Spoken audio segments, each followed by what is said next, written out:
And there she is, the one and only, the happy warrior, Roxanne Modafferi. Roxanne, congratulations. Thank you so much for joining us. Thanks a lot for having me on. Oh, it's so great to talk to you. Everyone was writing you off. The odds were very much against you. Everyone thought, this was just one step on the ladder that Maycee was climbing en route to becoming the youngest champion in UFC history. We've talked about you being just so nice and gracious and the epitome of what a martial artist should be. But deep down inside, all that talk just kind of dismissing you, an OG, a veteran of the game. Did it bother you? Did that talk fuel you? Did you want to prove the doubters wrong? Man, I'm always the underdog, so I just have to focus on myself and, be confident in myself and go get it. How confident were you going into this particular fight? I felt great. I felt very confident. My coach, John Wood, made a great game plan for me, move a lot of ins and outs, try to split her strikes, head out to the side, do a lot of split straights. And it worked. It worked really well. And you mentioned that you're always the underdog, and I get that. But in this particular fight, it really did feel like you were being set up to be a stepping stone for her. Do you even do you even hear that stuff, or are you that focused on the fight itself that at this point in your career, all that is just same old, same old? I don't know. I didn't really feel used. It was a great opportunity for me to fight a strong up and comer. She's tough. I respect her very much. So it's okay, whoever.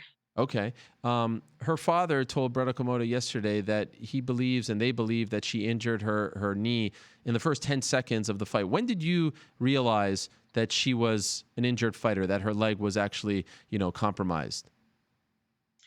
In the second round, when she was doing a very good job blocking my punches with her face, especially in the second round. When I hit her with that straight, the jab, she went down, and she cried out, and I thought that was odd, but I kept fighting, and then between rounds 2 and 3, um, yeah, the doctor came and looked at her, and my coach said, keep it standing, and I hit her. I was trying to keep it standing, and she went down, so I thought, okay, let's go down.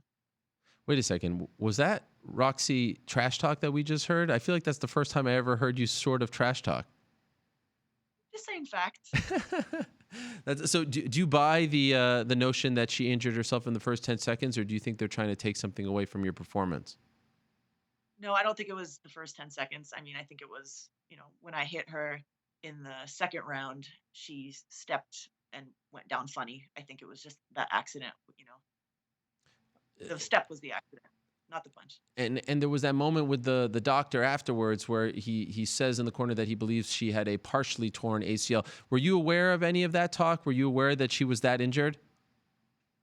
I didn't hear any of that. I just knew that it was bothering her. And, you know, never once did it cross my mind to like kick the leg. I think, some people would, but I was going to take advantage of the mobility issue, but, you know, I didn't really want a huge injury, like that sucks really for anybody. Right. And why didn't you want to attack that? I mean, at the end of the day, this is a fight, and you win a fight by inflicting damage. You see that she's injured. Why not zero in on that? Like, I didn't really think thoughts during the fight, but now I'm reflecting on it. One of my philosophies as a martial artist is to win fights without causing actual pain. So that's why I love jujitsu. You can choke them, they go to sleep, or they tap out.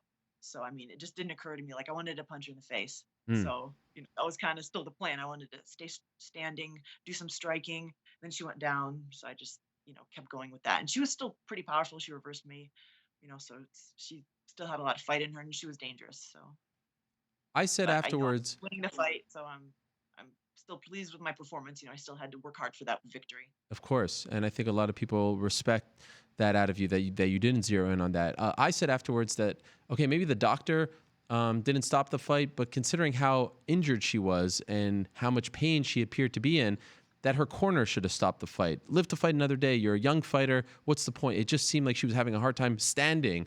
Do you feel, as someone who's been around this sport, do you feel like that's something that should be done more? And in particular, if you were in her corner, would you have suggested to stop the fight? No, she's a warrior. Let her go out on her shield. I really respect her for that. I know she was in obvious pain, but she was still fighting as hard as she could, saying she was fine, which was a lie. But I would do the same exact thing. Really? On O'Malley's fight when he like couldn't stand up, but he still like fought as hard as he could on the ground, like that. That's what this is a sport, but it's also a battle. So I really respect her for that. Even if she had a partial tear and then it became a full tear because she kept fighting, she could have reduced her time off. You got to win anyway. Like, Yeah. you just, whatever happens in there, you just have to win anyway. You're hurt, you're tired, you're broken. That's the way it goes. There's an L or a W on your record. Like, you have to win anyway. When you found out that it was a full tear and she's going to need surgery and be out for 9 or so months, what did you feel? I felt like, man, that's a shame for her, but that's the game. Actually, yeah, it's too bad. So I wish her a speedy recovery. Um, and that's all. You corrected me last week. I think you said that there should be, I think, 4 more fights on your record. So that was your 54th pro fight, if my math is correct. 45th, my 45th. 45th, except yeah, I got the numbers mixed up there. 45th. Would you say that was one of your best performances, one of your best wins, maybe even in the UFC? Was that your best win in the UFC? Man, it's hard to say. That's what my coaches are telling me. So Okay. I'll just trust them. I mean, I had a pretty great throwdown with Nico. I had a great performance against Barb. I mean, I don't know. So what do you think? I mean, I think considering the stakes, considering, the stage, considering what she had done going into that fight, I think it was. Oh, I do want to say something. I Okay. really felt like I reached a new level with my striking. Like, I often feel very stiff and stuff in there and kind of jerky, but I really felt more fluid and like I had my feet under me and balanced. And I felt like I leveled up for sure. So I'm excited about that. Who's responsible for that? John, my head coach John Wood, also my other striking coach AJ Matthews. I'm working a lot with both of them, so thanks to them, and also Lorenzo, my strength and conditioning coach. He's been having me do a lot of ins and outs and pushing off hard. So I felt like when I was pushing off, with my feet, I had a lot of distance, and I'm getting stronger. So thanks, guys. I remember when we spoke at the Tough Finale after your first stint in the UFC, and I think off the top of my head, I think the date was November 30th of maybe 2013. I'm just doing this off the top of my head. I'm a little weird like that, Roxy. But I remember talking to you afterwards, and you were disappointed, but you were also like, you were happy that you got finally in the UFC, right? And of course, you took some time outside of the UFC, you came back, and now you're doing what you're doing now. Are you exceeding your own expectations? Like, did you not think that at some point were you like, okay, this is just my story and maybe it won't involve, I will have done a lot of great things, but maybe it won't involve some wins and a nice run in the UFC. Is this, in a weird way, almost surprising you as well? I don't know if I really had expectations other than my opponents making weight, which didn't happen twice. Right. That really sucked. I'm just, of course I have my goals and I'm still working towards them, but I'm able to look back and be proud of myself for what I've accomplished. Does it kind of make you laugh that after all these years, people still do almost judge your book by its cover, still don't give you the respect that you deserve? It's funny. I like reading the underground and Reddit and comments and forums and stuff. And, a lot of people are still like, oh, she's so weak and athletic and she sucks, blah, blah, blah. But then, a lot of people are, giving me credit for my growth and saying that I look better and, Right. um, like more strong. And I don't know. So I guess it just depends. But I'm just focusing on myself and I'm pleased. You told us last week that your coach from Japan was in attendance or was going to be in attendance. What did he say to you afterwards, after that fight on that kind of stage? It was cool. I'm so happy that he was there. Kunioku-san, yeah, he got to go, and he was saying that I inspired him, and that Wow. everything we've done in the past. Yeah, actually, he did. It made me feel really good. He said everything that happened in the past led up to this moment. Because he was with me when I was winning, and then when I went on my losing streak, he cornered me in London and Okinawa, like all over the place. So he was there, and he saw all that. Um, and he said, like, nothing that you did, Roxanne, was wasted. Everything added up to this moment where I got to see you on this big stage, having this win, and I'm so proud of you. That was really cool. Yeah, I mean, I think that newer fans might not even know. Not that long ago, you were on a 6-fight losing streak. I mean, you could have quit, you could have walked away, you could have said, "I'm done." And to see you doing this now is truly an amazing story. Now, how do you build off of this, right? Because you've had in the UFC like a win and then a loss, a win. How do you go on a streak now? What do you need to do to actually string a few together? Just gonna keep training every day, improving everything. My jujitsu, my wrestling, my striking, my elbows. I have awesome coaches. Just keep getting stronger, and hopefully my opponents will make weight because I really haven't lost to anyone who's made weight in the past several years, right? Right. So I'm just excited. I'm not afraid of anybody in the flyweight division. Bring them on. I'll take your veterans. I'll take your up and comers. I'll take anybody. Yeah, and I don't know I'm if not the best in the world, but I'm a hard worker, so I'll get the job done. I'll keep my Amen. splits together. I think I saw you at the official weigh-in. You stuck around to see if she would make weight, but I think she was the second to last person to show up. Were you getting nervous? I was getting nervous. I really wanted to go eat, but I was like, man, I really want to watch, make sure she makes weight. So then my friend's like, oh, there she is. So I went over with the fans in the fan section, and then when she made weight, we all cheered. I don't know if Yeah. you hear my voice. Yay! Go Maycee. Yeah, I think I saw you off to the side. Was it different fighting on a Conor card? Like, did you feel like the spotlight was greater? Did you feel like it was more intense?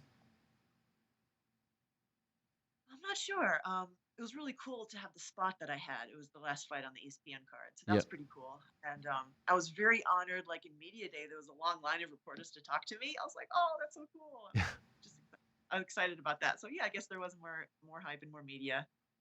Even though I know some of it was from her, but that's cool. And I'm not well versed in this stuff. Can you explain what you were wearing? The inspiration behind it, the hair and all that. What is that from? Is that Dragon Ball Z?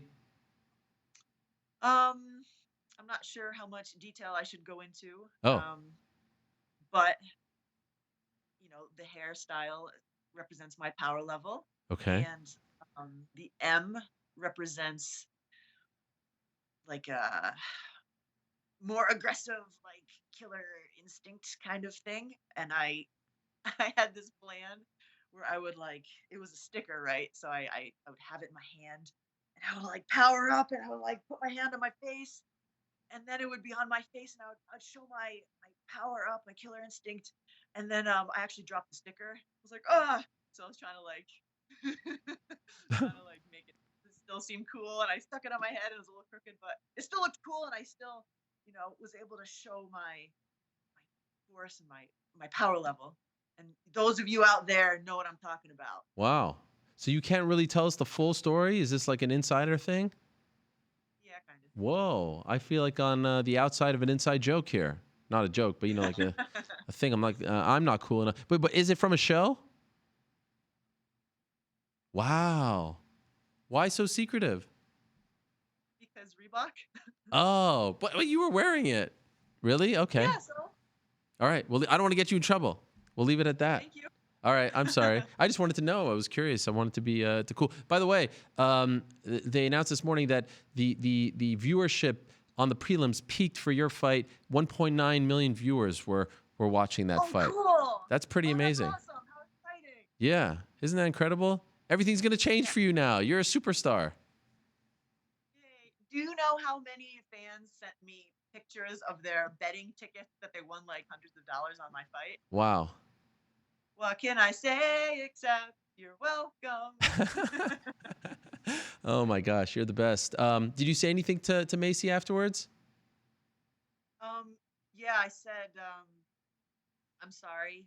Actually, during the fight, I accidentally like I don't talk to people during the fight, but when she went down, I accidentally said, I'm sorry, but it was more like I have to keep beating you now. Oh my Um, I hated that her leg was injured, and she said, no, it's okay, it's part of the game. And then we kept punching each other. After the fight, I said, you will be a champion someday. 'Cause Wow. I believe that she's talented. She's a hard worker. I feel bad she got injured, but I did win the fight. You really did feel bad. Like in the middle of the fight, you're feeling bad about the state of her leg. Yeah. Damn. That's amazing. It really is. And how did you feel about her taking the microphone before you got to speak? Mixed feelings. So she said it was an honor to fight me, and that was cool. And then she said she wasn't embarrassed about her performance because it made me shine or something. And I was like, did she just diss me, or was she just young and didn't know how to come out? Right. I'll give her the benefit of the doubt. So I don't know. I was kind of like, whatever. I mean, I won the fight, and I believe that even if she hadn't injured her leg, I still would have taken the fight. I was beating her in the first round anyway. Yeah. So I don't know. I think the intentions were good, but I feel like in that moment, the winner should speak first. Yeah. All right. Well, Well, best of luck to her. But yeah, She's young. she's young. Yeah. How quickly do you want to return? I always want to fight sooner. So, whenever the UFC deems it good for me to come in, like, please give me a call again. I'll be ready. I'm uninjured. Just my nose is a little swollen. I feel good though. Who do we want? New Roxy, she calls people out. She talks smack. Venom, vitriol. Who do we want? Anybody who will make weight, line them up. I'll take them down. Okay, it doesn't matter. Just make weight. My elbows are waiting for you.